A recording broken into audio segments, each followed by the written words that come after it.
ng Diyos sa mga awit na ating pong inawit. At muli magandang gabi at welcome sa ating lahat sa ating Bible study. At ngayon ay ihanda naman natin ang ating mga puso't pakinig para sa ating lesson ngayon at binibigay ko na po kay Brother Wilson para sa ating pag-aaral. Okay, magandang gabi sa ating lahat at nawa ay nakahanda na tayo sa ating kauna-unahan muli na pagbabalik ng ating online Bible study na magkasama ang mga young adults saka ang mga youth. No? Maganda ito na mabuo natin ng lubusan itong ating fellowship na ito. Para doon sa mga young adult ay matutunan din nila na alalayan yung mga young adult. At yung mga young adult ay wag din kayo mahiya na humingi ng patnubay at tulong sa ating mga kuya, no?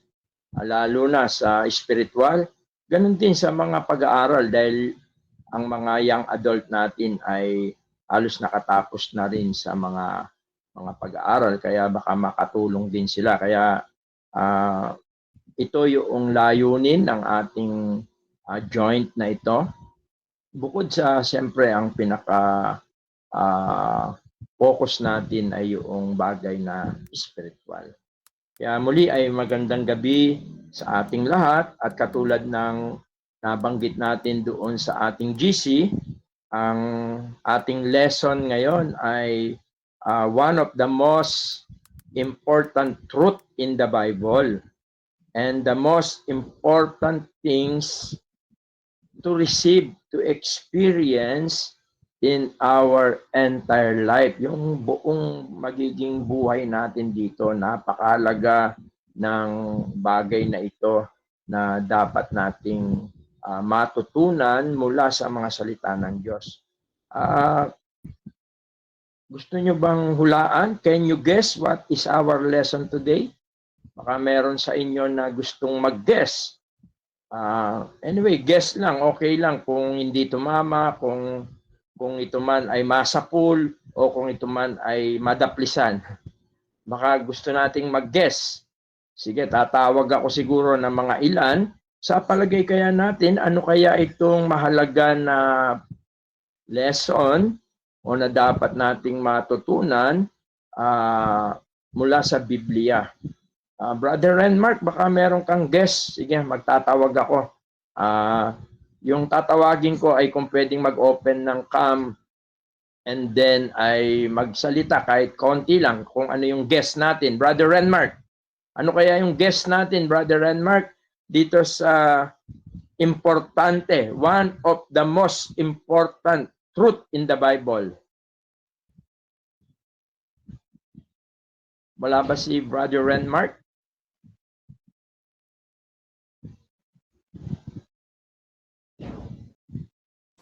Hello.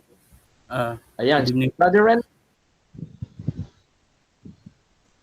Opo, bali yun lang pong idea ko po yung nabanggit po nung sa meeting po natin yung pong LCM po. LCM, nako, mukhang para kay Brother Renmark ay isa sa mga mahalagang katotohanan ay LCM, yung love, courtship, and marriage. Mukhang yun lagi yung nasa puso ni Brother Renmark. Sige, baka meron pang gustong mag-guess. Tatawag naman ako sa mga girls. Eunice, Sister Eunice, baka gusto mong mag-guess. Ano kaya yung most important truth na ating kailangan talakayin sa ating pagsisimula? Sister Eunice? Yung ano po, yung reason po bakit napako si Jesus po. Yung reason bakit napako si Jesus. Yan, mga yung kanina LCM, kung paano pinana ni Cupido yung puso. Si Eunice naman ay yung kung paano napako sa krus, no, ang ating Panginoon. Isang guest pa nga, tawagin natin si Yan. Tawagin natin si sino pa ba? Si Sister Josephine, no? Si Sister Jo. Yan. Tawagin natin si Sister Jo. Sister Jo, ano kaya itong one of the most important truth in the Bible? Yung most important thing na ma-receive and ma-experience ng isang tao sa kanyang magiging buong buhay dito sa lupa. LCM, yung sabi ni Brother Renmark, sabi naman ni Sister Eunice, yung kamatayan ni Jesus. Ano yung guess, Sister Jo? Ay, good evening po. Yung pong about po sa salvation. Thank you. About sa salvation, yan. Napakaganda na sa katotohanan, yan yung ating tatalakayin, no? Our topic today is, yes, salvation. Yung salvation, pero ang topic natin ngayon is salvation by grace. Yung kaligtasan na ligtas sa biyaya. Yun yung ating pinaka-topic. Bakit napakahalaga na matutunan natin ang katotohanan ito? Una, sapagkat alam natin na maraming mga tao ang iba ang kanilang pananaw, iba ang kanilang paniniwala regarding pagkarating sa kaligtasan. Maraming naniniwala na ang tao ay maliligtas sa pagiging mabuting tao. Kung ikaw ay magiging mabuting tao at susundin mo ang maraming kautusan ng Diyos, ay maaari, baka sakali, sabi nga nung maraming tinatanong natin, hindi po ako sigurado, pero baka sakali kung mabait ang isang tao ay makapunta siya sa langit. At marami ring mga nagtuturo, halos lahat ata ng religion ay itinuturo na ang kaligtasan ay sa pamamagitan ng pananampalataya at paggawa ng mabuti. At yun ay maraming ganon ang nagiging kanilang pananaw. Kaya sila ay masyadong nabibigatan. No? Dahil minsan nasusunod nila, minsan hindi. Kaya minsan tingin nila sila ay ligtas, pero mas madalas nakikita nila na hindi sila ligtas. Kaya napakahalaga na maunawaan natin sapagkat nakasalalay sa katotohanan ito ang ating kaligtasan sa parusa ng ating mga kasalanan. Sapagkat tunay na napakabigat ng parusa ng kasalanan, ang pagkabulid ng kaluluwa ng isang taong makasalanan doon sa walang hanggang kaparusahan. At ganoon din na sa paglaya sa kapangyarihan ng kasalanan. Kaya napakahalaga na matutunan natin ang katotohanan ito. Kaya ngayon ay ang ating pag-aaralan ay may kinalaman sa biyaya ng Diyos, no? Na nagdadala ng kaligtasan. Mayroon tayong tatlong mahalagang katotohanan na pag-aaralan hango sa katotohanan mula sa salita ng Diyos. Mahalaga na matutunan natin ito sa mga youth, ganun din sa mga young adult, no? Importante na dito natin maisaalang-alang ang ating kaligtasan. Para lubos natin maunawaan ang bagay na ito, mayroon tayong tatlong mahalagang bagay na titingnan. Una, ano ang kahulugan, ano ang biblical na kahulugan ng salitang biyaya? Paano natin lubos na mauunawaan ang salitang biyaya? Pangatlo, paano natin mararanasan o tatanggapin ang biyaya ng Diyos?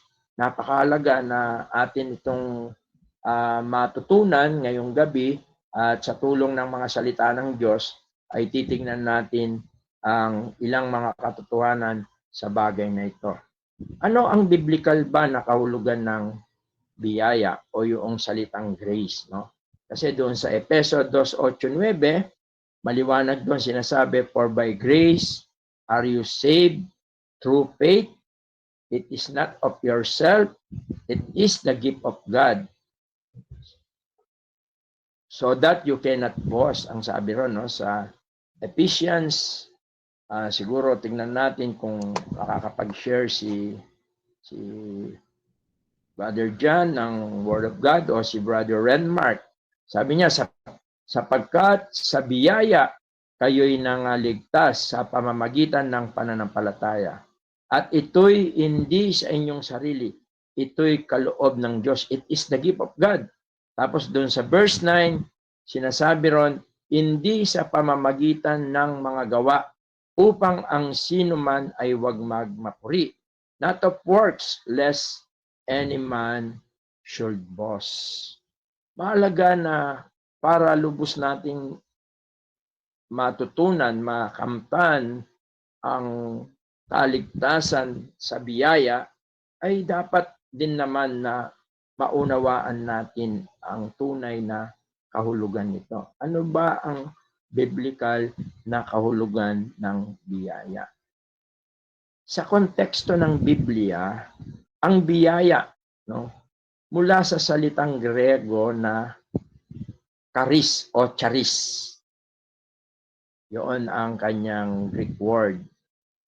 At tumutukoy ito, at doon din galing yung salitang charity.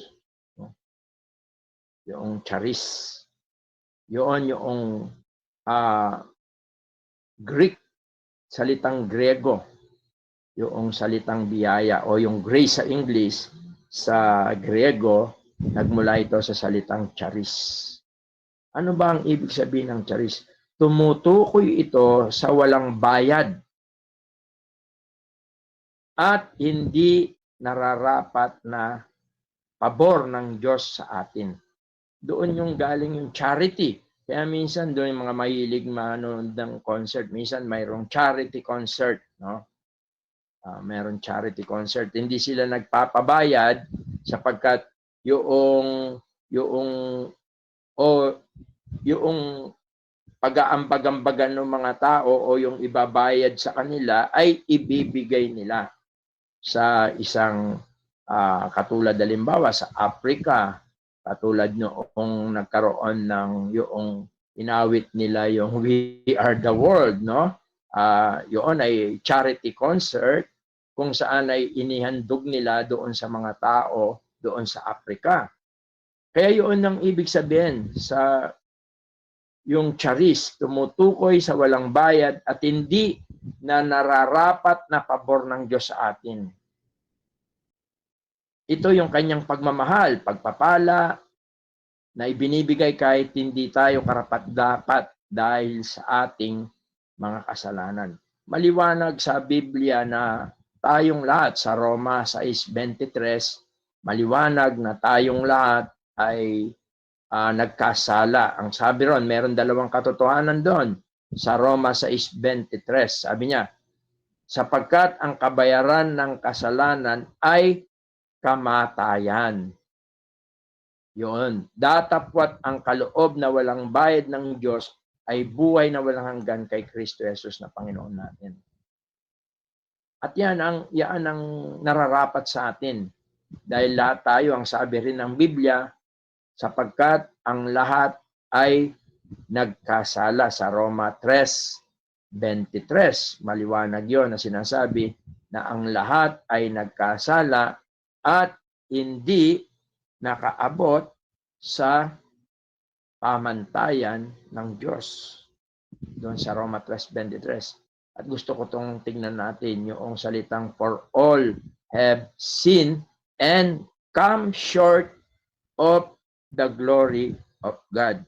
Gusto kong makita natin ito sapagkat yung grace, ito ay isang unmerited favor. No? Ang unmerited, hindi natin ito mapagtatrabahuan, hindi natin ito makukuha sa ating sariling paggawa pagpapagod. Yun yung ibig sabihin ng unmerited.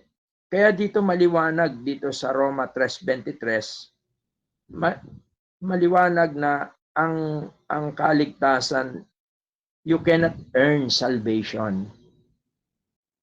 Yun yung hindi natin mapagtatrabahuhan, no? Hindi natin makukuha sa ating sarili mga gawa. Kaya yon, maliwanag yon doon sa binasa natin kanina sa Efeso. Hindi natin, very clear ito. You cannot earn salvation. Kahit pasukin mo lahat ng relihiyon, kahit na magkawang gawa ka, ipamigay mo yung mga kayamanan mo, tumulong ka, kahit na ano pa na iniisip mo na mabuti, ang sabi ng Bible, sabi rito sa ating pinag-aaralan, come short of the glory of God. Ibig sabihin nung come, sabi niya, at hindi nakaabot. Ibig sabihin, hindi ka makakalapit, hindi ka makakapasok sa kaharian ng Diyos. Hindi ka makakalapit sa Diyos. Kahit na anong gawin mo, hindi ka makakalapit sa Diyos. Bakit? Ang sabi rito, for all have sinned, dahil tayong lahat ay makasalanan. Yun yung reason. The very reason bakit hindi ka makalapit sa Diyos, dahil ikaw ay makasalanan, dahil ang Diyos ay banal. Kaya kahit na anong gawin natin, notice natin yung salitang come short to the glory of God. Nothing you can do to come to God. Wala kang kahit na anong gawin mo, hindi ka makakalapit sa Diyos. Hindi ka makakasama ng Diyos. Hindi ka makakapasok sa presensya at doon sa tirahan ng Diyos doon sa langit. Maliwanag ito. You cannot earn salvation. Kaya sa bagay na ito, lalo nating nakikita ang kahalagaan noong biyaya. Bakit? Ano ba yung dahilan dahil tayo makasalanan?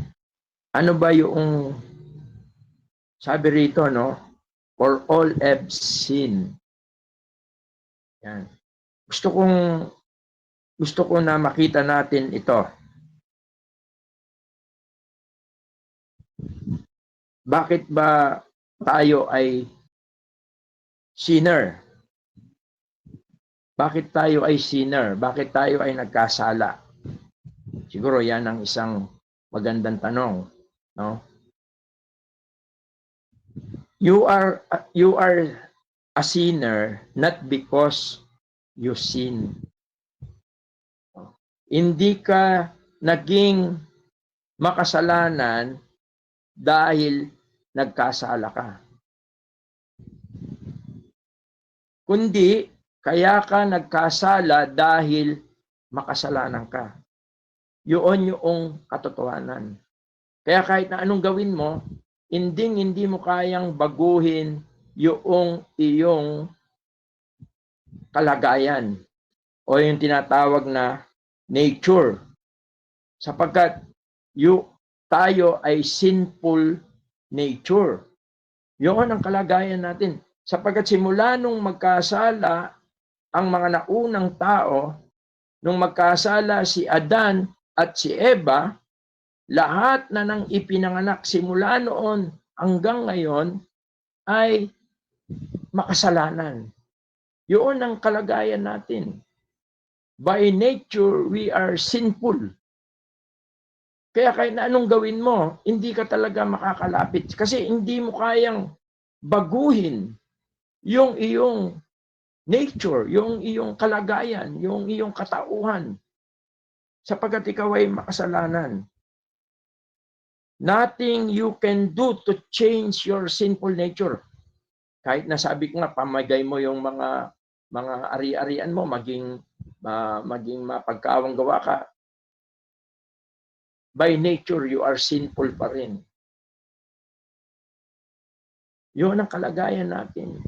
Kahit pasukin mo lahat ng reliyon, maging deboto ka, maging religyoso ka, wala pa rin yun. Dahil hindi kayang baguhin noon yung iyong nature. Sinful ka pa rin. Sabi nga sa Jeremiah chapter 13 verse 23, ito ay isang napakaganda na katotohanan. Sabi niya,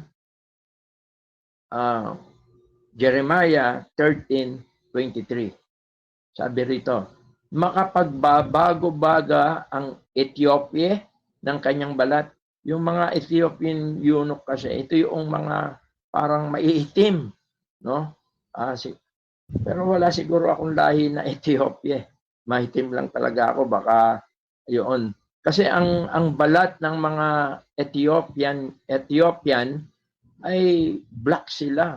Although sa panahon natin maraming mga black people na nagiging white people sila, no?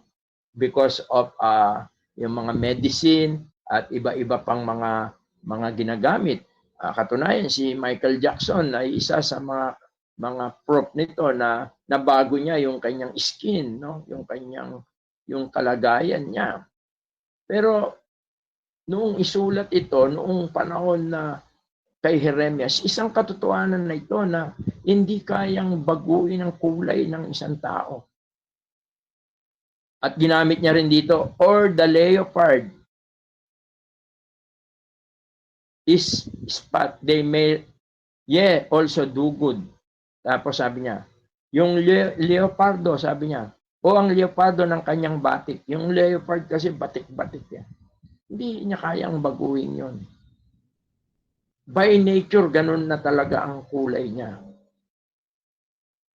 At sinabi rin dito na kung magkagayoy, mga kagagawa naman kayo ng mabuti na mga biyasang gumagawa ng masama. Makakagawa nga tayo ng mabuti pero mas lalo tayo na madaling gumawa ng masama. Sa totoo po yun. At yun ang kalagayan natin. Kaya dahil sa ating kalagayan, dahil sa ating nature, dahil sa ating simple nature, hindi natin kayang baguhin yan. Walang makapagbabago sa atin. Kaya nga yung mga New Year's resolution, minsan na, simula ngayon, ganito na, babaguhin ko na yung sarili ko. Minsan ilang araw lang, isang linggo, minsan buwan, pero minsan bumabalik natin sa dati at kung minsan ay mas malala pa. Kung minsan pagka napapagalitan ka doon sa mga maling ginagawa mo ng mga magulang mo, minsan sinasabi mo babago na ako, pero kung minsan ganun pa rin. Kung sa pag-aaral, kung minsan pagka nakaranas ka ng mga failure, kung minsan sinasabi mo magbabago na ako, mag-aaral na ako ng mabuti. Pero kung minsan hindi mo mabago talaga yung sarili mo. Kasi by nature, we are sinful. Although meron naman na talagang nababago nila yung character nila, no? Actually, yung mga Japanese nung unang panahon ay sobrang mga mabagsik, mga parang salbahe sila, no? Sila yung mga umalipin sa atin, sila yung mga nagmolestya sa mga kababayan natin. Pero alam ninyo ngayon, napakagalang ng mga Hapon. Nagbago sila. Pero yung kalooban nila, yung nature nila, by nature, sila rin patuloy, sila ay makasalanan. Yun ay hindi kaya ng baguin. Wala na makapagbabago doon sa kalagayan ng tao. Kaya nga, may hirap na baguhin yung kalooban, yung katauhan. By nature, we are sinful. Yun yung isang katotohanan. Pero, sabi nga, but with God, nothing is impossible. Sa Diyos naman, ang maganda, walang imposible. Yung imposible sa tao ay posible sa Diyos. Ang sabi niya sa Matthew chapter 19:26. Pinapakita rito na ang tao wala siyang magagawa para sa kanyang katauhan, sa kanyang pagiging makasalanan. No? Kumbaga, nakatatak na yon. Pero ang sabi, ang Diyos, with God, nothing is impossible. Sabi niya, at pagtingin ni Jesus ay sinabi sa kanila, hindi mangyayari ito sa mga tao. Datapwat sa Diyos, ang lahat ng mga bagay ay mangyayari. But Jesus beheld them and said unto them, with men, this is impossible. But with God, all things are possible. Hindi mababago, pero sa Diyos maliwanag ay walang imposible. At yan ay isang katotohanan. Sapagkat kung sa Diyos may imposible, meron siyang hindi kayang gawin, hindi rin siya Diyos. Sapagkat siya ay Diyos. No? Ang Diyos, ang kanyang kapangyarihan ay walang hangganan. Kaya walang mahirap sa kanya. Nakita natin sa creation, salita niya lang ay nagkakaroon ng mga bagay-bagay dito sa mundo. Yung buhay natin, ang tao, ang lahat ng mga nilikha niya ito sa pamamagitan lang ng kapangyarihan ng kanyang salita. At yan yung ipinapakita ng Biblia. Sapagkat ang Biblia ay nagre-represent, ito'y salita ng Diyos. Makapangyarihan ang Biblia. Ang sabi nga sa Hebreo 4:12, ang salita ng Diyos ay buhay, makapangyarihan. Kaya napakahalaga ng pag-aaral, pagbabasa ng Biblia. Ang mahalaga, ayan, sabi niya, sapagkat ang salita ng Diyos ay buhay, mabisa, matalas kaysa alimang tabak na may 2 talim, bumabaon hanggang sa pag-iwalay ng kaluluwa at espiritu ng mga kasukasuan at ng utak, at madaling kumilala ng mga pag-iisip at mga haka ng puso. Sa Diyos walang imposible. Sinabi rin yan ni Jeremias sa chapter 32 verse 17. Kaya dito makikita natin ng lubos. Jeremias chapter 32 verse 17, sabi niya, ang Panginoong Diyos, narito iyong ginawa ang langit at ang lupa sa pamagitan ng iyong malaking kapangyarihan. Yung great power. No? Ibig sabihin nun, walang limit. At sa pamamagitan ng iyong unat na kamay, walang bagay na totoong napakahirap sa iyo. Power and stretch out arm. Kaya yung cross in-stretch ng Panginoon, yung kanyang mga kamay doon sa cross. Pero ang gusto kong makita natin dito, kung ang tao ay imposible sa kanya na mabago yung kanyang nature na pagiging makasalanan, kahit na anong gawin niya, sa harapan ng Diyos, siya ay sinful. Dahil by nature, siya ay makasalanan. Walang kaya, hindi kayang gawin, hindi kayang baguhin. Kung paano ang eunuko, hindi niya kayang baguhin ang kanyang sariling balat. Kung paano ang leopardo, hindi kayang baguhin ang kanyang kulay. Ganun ang kalagayan natin. Ngunit sa Diyos, walang imposible. Sapagkat ang Diyos ay makapangyarihan sa lahat. Kaya ngayon yung grace, yun yung biyaya. Ang biyaya ng Diyos, sa biyaya ng Diyos, yung regalo ng Diyos, kaya niya tayong baguhin. But by God's favor, He will change us through His Son, Jesus Christ, who suffered, died, and lived again. Yun ang biyaya ng Diyos. Ang Diyos lamang sa Kanya magmumula. Yun ang isang katotohanan. Kaya nga, doon sa 2 Corinthians 5:17, anong sinabi ron?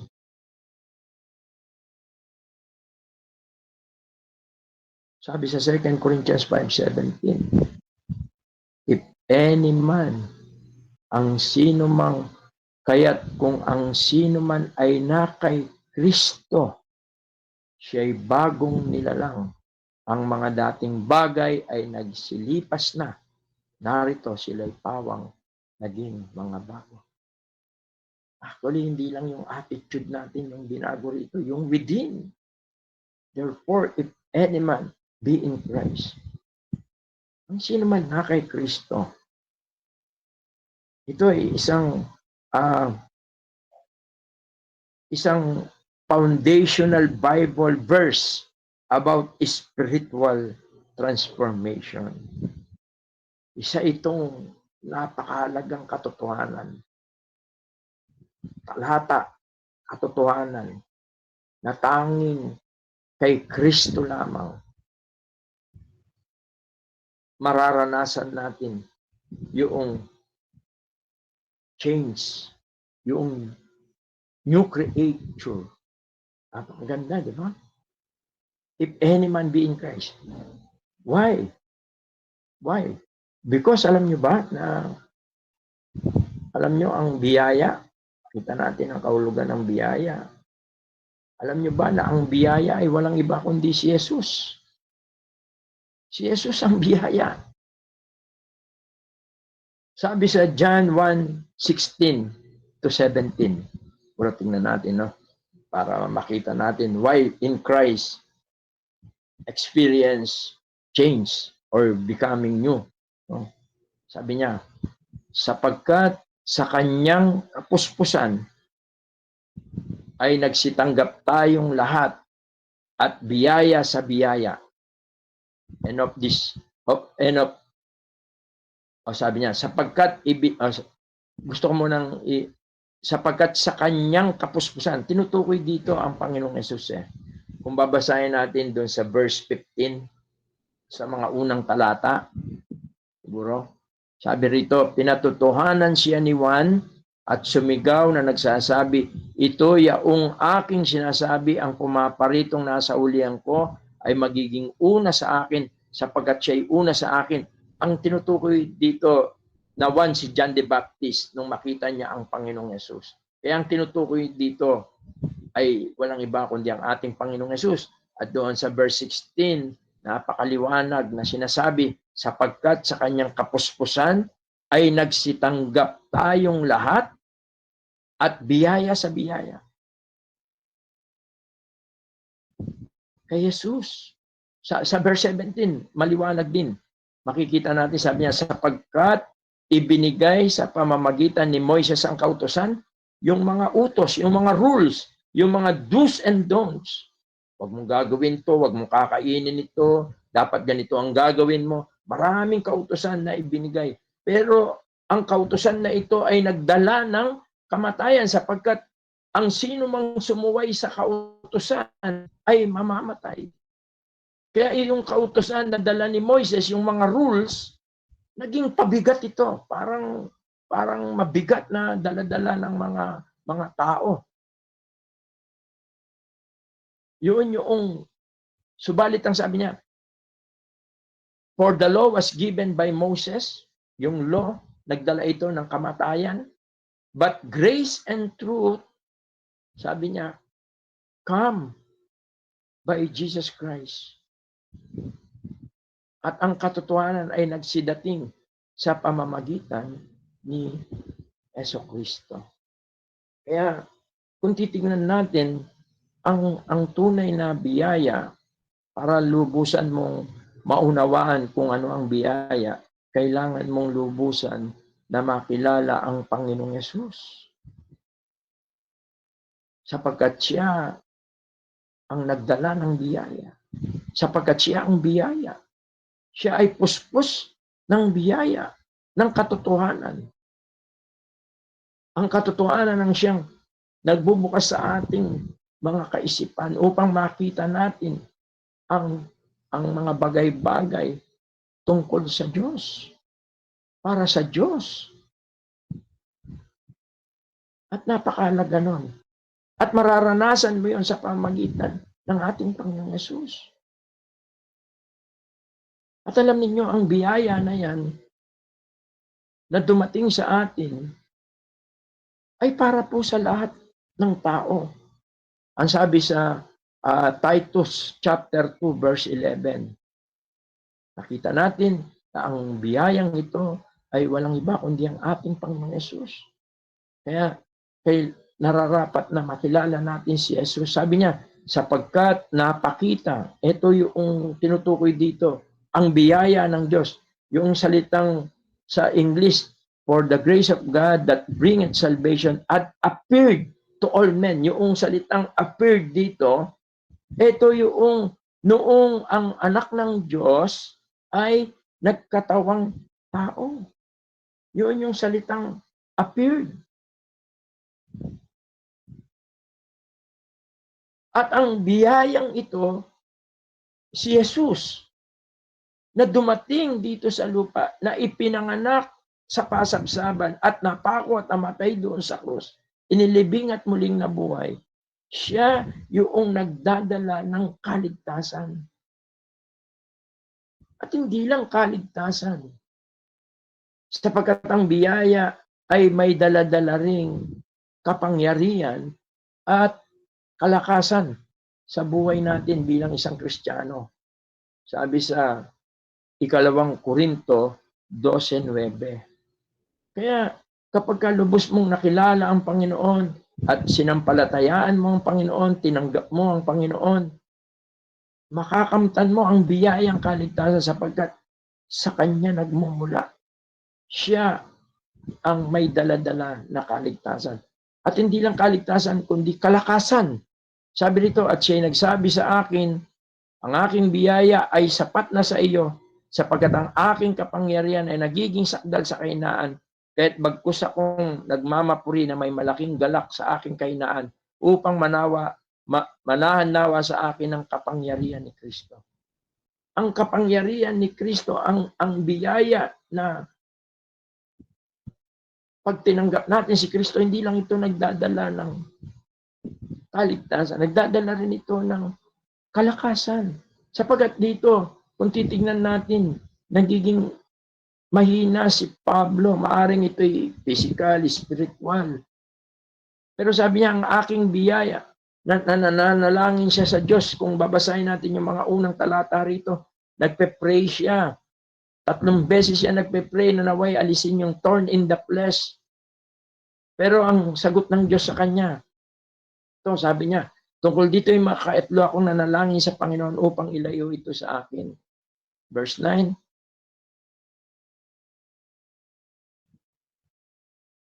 At siya nagsabi sa akin, ang aking biyaya ay sapat na sa iyo. Ang Diyos ang nagsasalita rito. Ang Panginoon ang siyang nagsasalita rito. Sapagkat ang kapangyarihan ay nagiging sakdal sa kahinaan, ang sabi niya. Hindi niya kung minsan binabago yung sitwasyon natin. Sapagkat yung pangit na sitwasyon natin kung minsan ay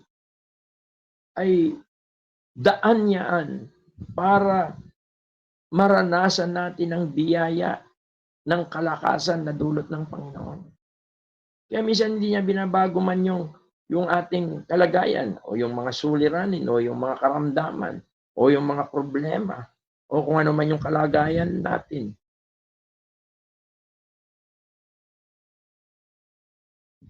Pero sa kabila niyan, sabi ng Panginoon, ang aking biyaya ay sapat sa iyo.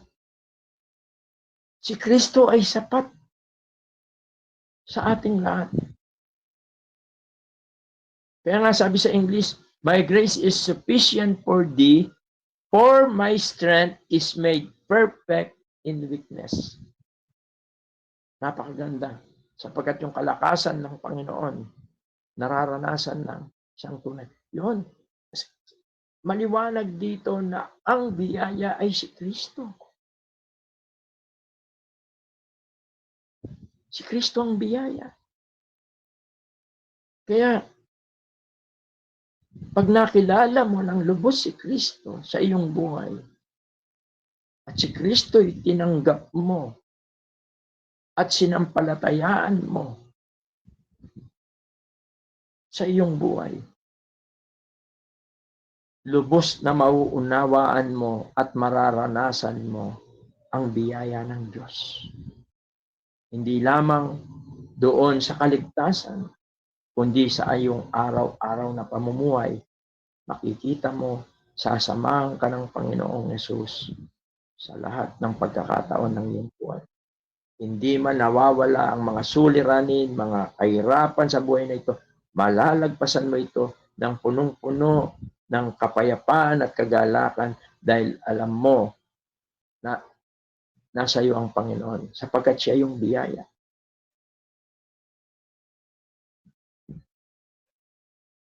Kaya nga, sabi ni Pedro, sa ikalawang Pedro 3:18, sabi niya, but grow in grace, sabi niya.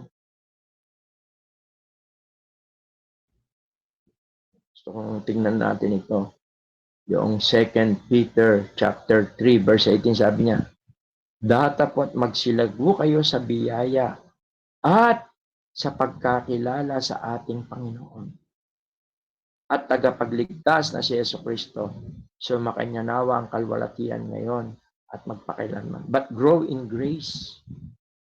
Yung grace dito, ito yung buhay ni Jesus. Yung makita sa unti-unti tayong lumalago kamukha ni Jesus. Hindi sa appearance, kundi doon sa attitude. At yun ang role ng Holy Spirit sa buhay natin. Tulungan tayo na lumago sa biyaya. Kaya the more na tayo ay nagpapailalim sa kapangyarihan ng Espiritu Santo, unti-unti tayong nakakapamuhay. Yun yung grace, nakakapamuhay kay Kristo. At ang sabi niya, and in the knowledge of our Lord. Pagkakilala sa ating Panginoon. Kaya nga yung panalangin ni Pablo, gusto ko, sabi niya, lubos kong makilala ang kapangyarihan ng kamatayan at pagkabuhay ng Panginoon. Yun yung Ebanghelyo. Sapagkat yun ang nagdadala. The more na nakikilala natin ang Panginoon, the more na lalo tayo nagtitiwala sa Panginoon. The more na nai-inlove tayo sa Panginoon sapagkat ang daladala ng Panginoon ay pag-ibig. The more na tayo sumusunod sa Panginoon. Sapagkat siya yung biyaya.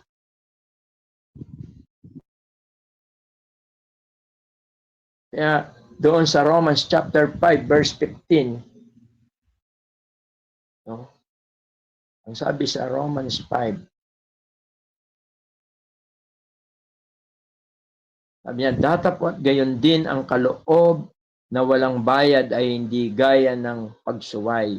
Sapagkat kung sa pagsuway ng isa ay nangamatay ang marami, lubhapang sumagana sa marami ang biyaya ng Diyos.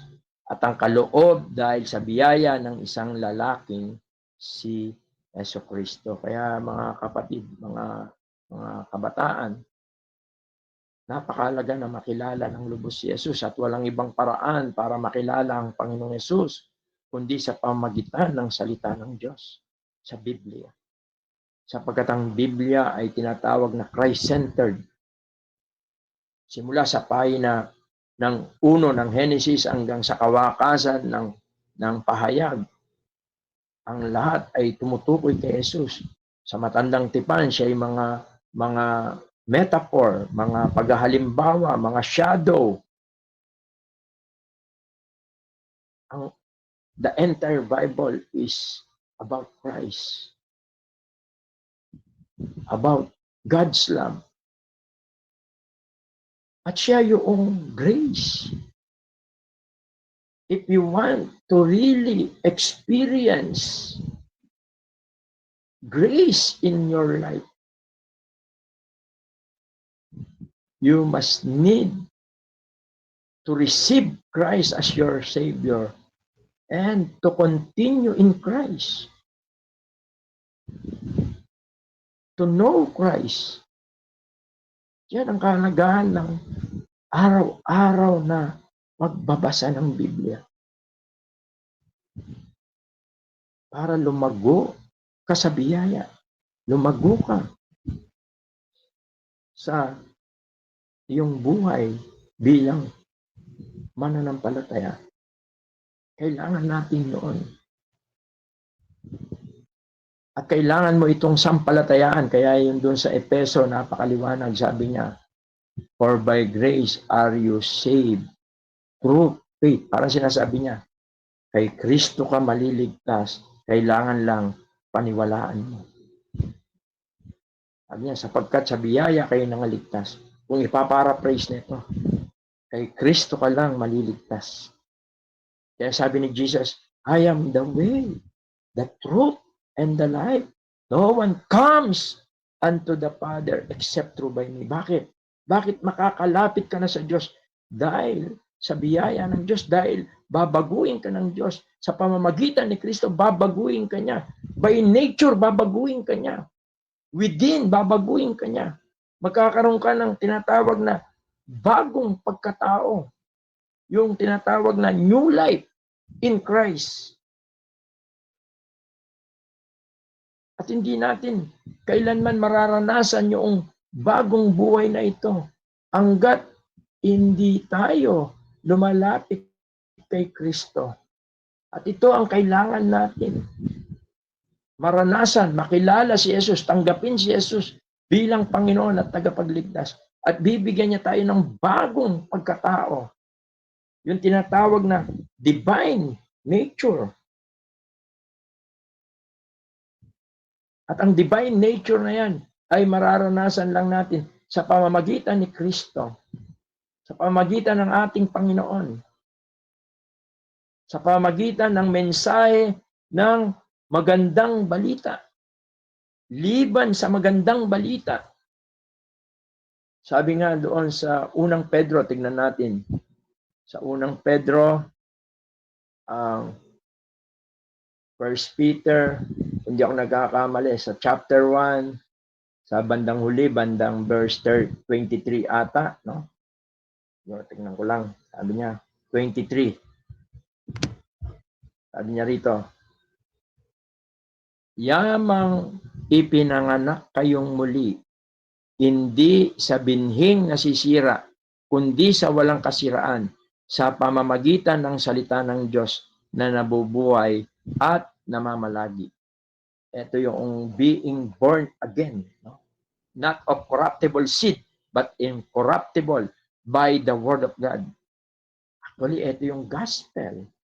Ang salita ng Diyos. Kaya nga, sabi, faith cometh from hearing God's word. Sabi sa Romans 10:17. Kailangan kasing mayroong bagong buhay, mayroong bagong pagkatao na sumilang sa kalooban natin sapagkat yung lumang pagkatao natin hindi na kayang baguhin ng Diyos yun. Kahit na ano pa. Kaya ang Diyos para magkaroon tayo ng bagong pagkatao ay nagbigay siya ng bagong buhay. Kaya nga kailangan yun yung tinatawag na being born again. Yun yung ibig sabihin ng kapanganakang muli. Binigyan niya tayo ng tinatawag na divine nature.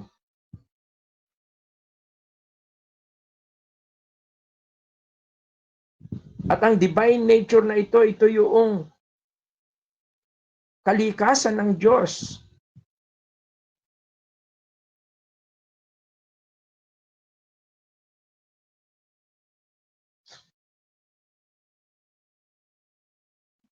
Siguro tingnan natin sa 2 Peter chapter 2 verse 14.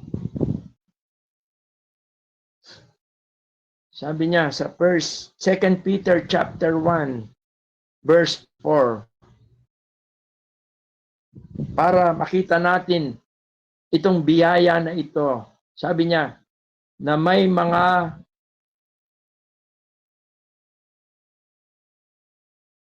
sorry. 2 Peter chapter 1 verse 4. Yan. Sabi niya, na dahil dito ay ipinagkaloob niya sa atin. Yun yung biyaya. Binigay lang sa atin. Ang kanyang mahalaga at napakadakilang pangako upang sa pamamagitan ng mga ito ay makabahagi kayo sa kabanalang mula sa Diyos. Yun yung divine nature. Sabi sa English, whereby are given unto us exceeding great and precious promises. Yun ang Panginoon. Yun yung sinasabi ng salita ng Diyos sapagkat siya ang sentro ng salita ng Diyos, that by this you might be partakers of the divine nature. Tingnan ninyo, having escaped the corruption that is in the world through lust.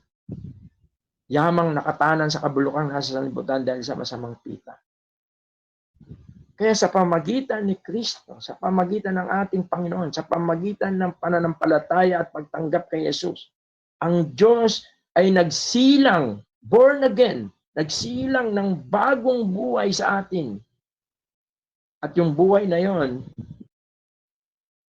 ay banal. Hindi nagkakasala.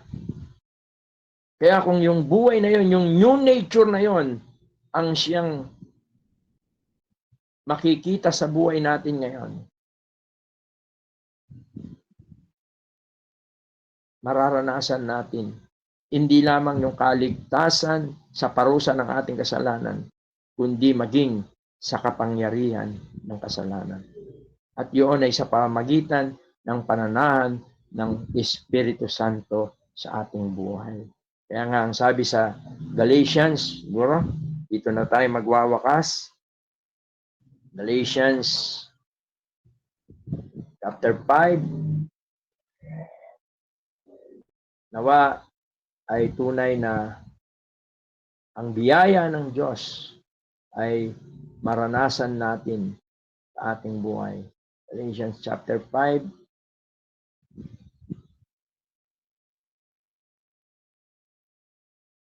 Sabi rito sa verse 16, siguro basahin natin. Sinasabi ko nga, magsilakad kayo ayon sa Espiritu at hindi ninyo gagawin ang mga pita ng laman. Yun yung old nature. Yun yung nakatanan sa kabulukan. No? Sapagkat ang laman ay nagnanasa laban sa Espiritu. Yung laman dito, ito yung old nature. Ito yung simple nature natin. Nung tanggapin natin ang biyaya si Kristo, hindi pa tinanggal yan. No? Naririyan pa, naririto pa.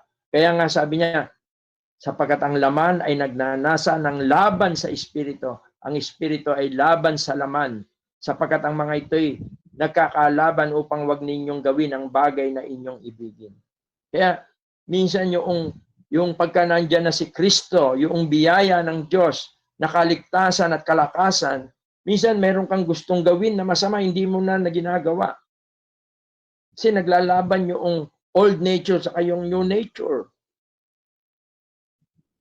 At tuwing tinatanong ko kung sinong mananalo pag pinaglaban yung old nature, yung itim na aso, at yung new nature, yung puting aso, pag pinaglaban yan, sinong mananalo? Siyempre kung sino yung pinakakain mo. At ang pagkain ng old nature ay yung kasalanan. Ang pagkain ng bagong pagkatao ay ang kabanalan. Kaya the more na namumuhay ka sa Panginoon, sa biyaya na kalakasan na binibigay ng Panginoon, lumalakas ka, natatalo mo. Sabi niya dito, sabi niya sa verse 18, datapwat kung kayo'y pinapatnubay ng Espiritu, ay wala kayo sa ilim ng kautusan.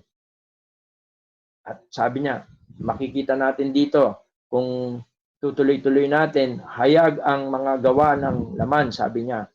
Tignan natin, no? Tuloy natin yung ating pagbasa dito sa Galatians 5. Sabi niya,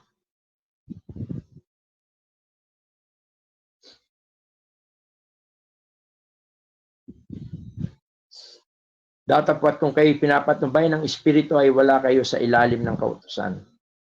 At hayag ang mga gawa ng laman sa makatwid ay ang mga ito: pakikiapid, karumihan, kalibugan, pagsamba sa Diyos-Diyosan, pagkukulam, mga pagtataniman, mga pagtatalo, mga paninibugo, mga pagkakaalitan, mga pagkakampi-kampi, mga pagkakababahagi, mga hidwang pananampalataya, mga kapanigilihan, mga paglalasing, mga kalayawan at ang mga katulad nito tungkol sa mga bagay na ito ay aking ipinagpapaunang ipaalala sa inyo. Tulad sa aking pagpapaalala ng una sa inyo na ang mga nagsisigawa ng gayong mga bagay ay hindi magsisipagmana ng kaharian ng Diyos. Datapwat ang bunga ng Espiritu ay pag-ibig, katuwaan, kapayapaan, pagpapainod, kagandahang loob, kabutihan, pagtatapat, kaamuan, pagpipigil laban sa mga gayong bagay ay walang kautusan. Hindi ito inuutos, pero ito'y kusang lumalabas dahil ito'y bunga. At yan ang bunga ng Espiritu. Kaya mga kapatid, napakaaga na maunawaan natin ang tunay na biyaya ng Diyos ay si Kristo. Kapag si Kristo ay nakilala mo at tinanggap mo sa iyong buhay, sumampalataya ka sa pamagitan ng pagkarinig mo sa Ebanghelyo, ikaw ay hindi lamang ligtas sa parusa ng kasalanan. Ikaw ay magkakaroon ng pagtatagumpay sa lumang pagkatao. Kaya nga, nangako ang Panginoon, at dito na rin ako magwawakas, sabi ko magwawakas na ako, doon sa Pilipos. Kaya sa pagdating ng Panginoon, sa tinatawag na rapture, pagkukunin niya na tayo, sabi rito, sa Pilipos, Kapitulo 3,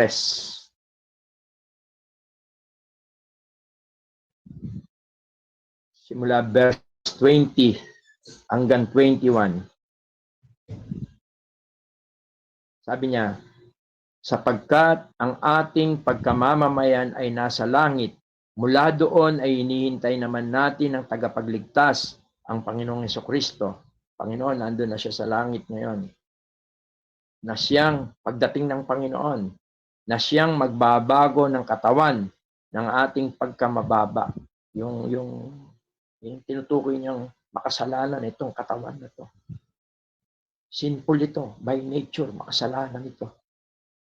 At ang sabi niya rito, babaguhin niya ito upang maging katulad ng katawan ng kanyang kalwalatian, ayon sa paggawa na may pagpapasuko niya sa lahat ng mga bagay. At anong katawan? Sabi rito, upang maging katulad ng katawan ng ating Panginoon. Yung katawan na hindi na nagkakasakit, katawan na hindi na namamatay, katawan na hindi na nagkakasala. Kaya yung rapture napakahalaga. Sapagkat yun yung completion ng ating salvation. Yung sa presence of sin. Subalit, kung lalago tayo, kung tatanggapin natin at makilala natin ng lubos ang Panginoon, na siyang biyaya. May dalang kaligtasan, may dalang kalakasan. At sa uling panahon, hindi lamang tayo ililigtas niya sa parusa, sa kapangyarihan ng kasalanan, maging sa presensya ng kasalanan, dahil dadalhin niya tayo doon sa langit. At babaguhin niya ng katawan natin. At kailanman, hindi na natin mararanasan ng kasalanan. Kaya nawa, itong ating pag-aaral na ito, kaya nga sabi ko sa inyo, napakahalaga na matutunan natin. Sapagkat nakasalalay dito yung ating kaligtasan. Nakasalalay dito yung present life natin. Sapagkat ang tunay na biyaya ay may daladalang kaligtasan. Sa susunod, pag-aaralan natin yung huwag nating abusuhin ang biyaya ng Diyos. Sa ngayon, nakita natin kung ano ang biyaya, kung sino ang biyaya, kung ano ang daladala nitong sa ating buhay. At ito'y walang iba kundi ang ating Panginoong Yesus. Sa bawat isa sa atin na naririto, kung tunay na sumampalataya ka kay Kristo, tinanggap mo siya bilang yung Panginoon, ikaw ay ligtas na sapagkat siya ang tunay na biyaya. At siya rin ang bibigay sa iyo ng lakas sapagkat ang biyaya ay tunay na may dalang kalakasan sa buhay ng isang tunay na mananampalataya at mayroong pag-asa sa walang hanggang buhay. Tayo manalangin. Ama, salamat po sa gabing ito. Salamat po sa iyong mga salita. Naway tunay po na makasumpong ng biyayang kaligtasan ng bawat isa at makasumpong ng biyayang kalakasan upang kami po ay makapamuhay na naaayon sa iyong kalooban sa kapangyarihan ng Espiritu Santo. Nang sa ganun po ay masumpungan mo kami na lumalakad ayon sa iyong kalooban at lalo tigit ay magkaroon kami ng malalim na paghihintay sa pagdating ng aming Panginoon.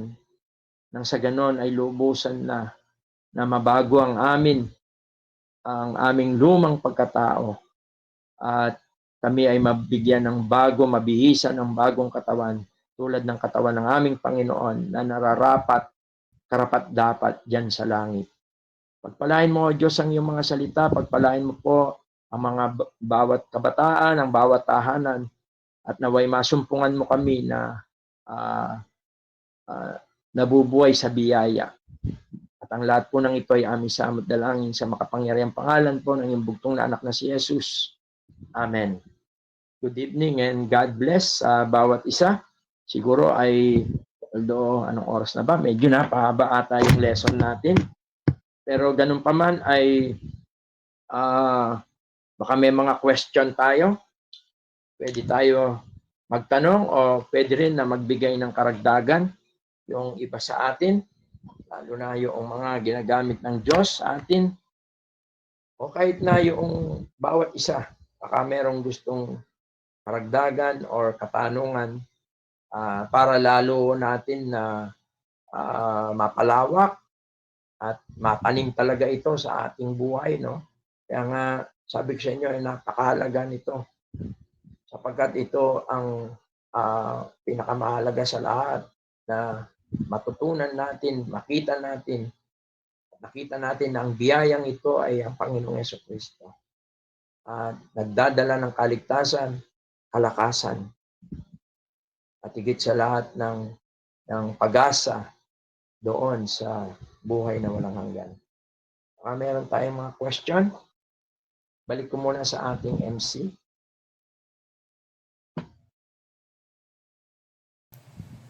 Po, salamat po sa Diyos. Salamat sa ating pong kapatid at sa naging topic natin ay salamat. At katulad po ng nabanggit ni Brother Wilson, baka meron po tayong mga katanungan sa lahat po ng naka-join sa ating Google Meet ay maaari tayong makapagtanong at para lalong maging malinaw kung meron tayong hindi naunawaan sa ating pag-aaral or nais itanong regarding pa sa ating napakinggan ay malaya yung bawat isa sa atin.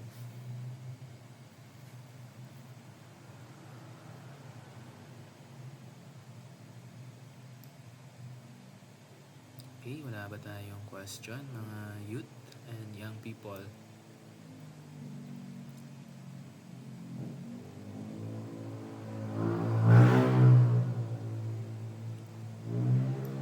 Okay, marahil yung ating silent ay nawa ito po ay nandun tayo sa side na naging malinaw yung ating pag-aaral na nakapatungkol sa salvation, ang biyaya.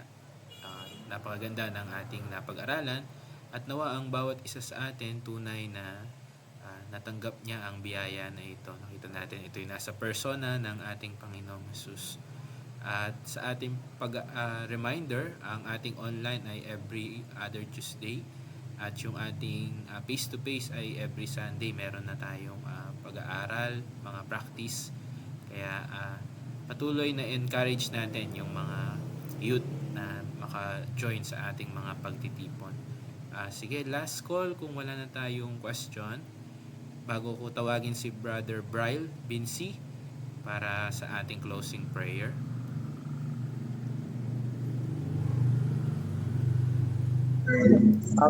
Baka i-send ng outline sa ating ko, papasend ko itong outline para at least mayroong mabalik-balikan yung mga kapatiran para ma-share din ito sa iba. No? Sige, Brother John. Salamat, Closing Brother prayer. Wilson. Sige, para sa ating closing prayer, itawagin natin si Brother Bryle. Sige, tayo manalangin. Ama naming Diyos na banal, dakila, pinakamapangyarihan sa lahat.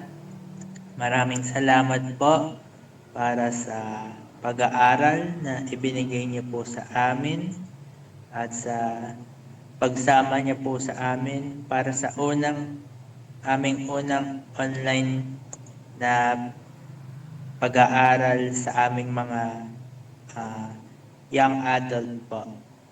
Maraming salamat po at sana po ay nagsilbi po itong paninimula at sa patuloy na paglago po namin sa pananampalataya po namin sa inyo at sana rin po ay patuloy niyo po kaming samahan po sa mga susunod pa pong mga pag-aaral po.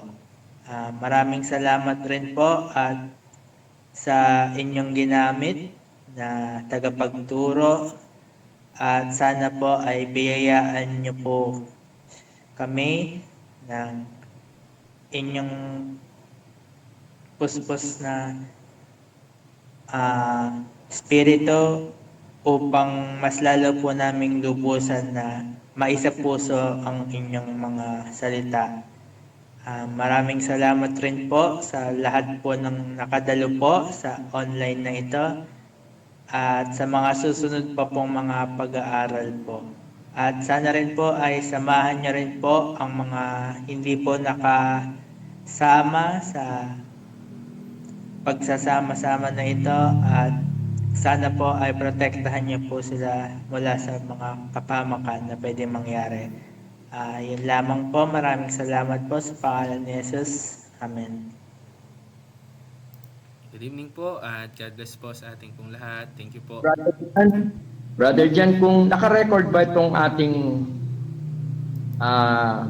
Yes po, Brother Wilson.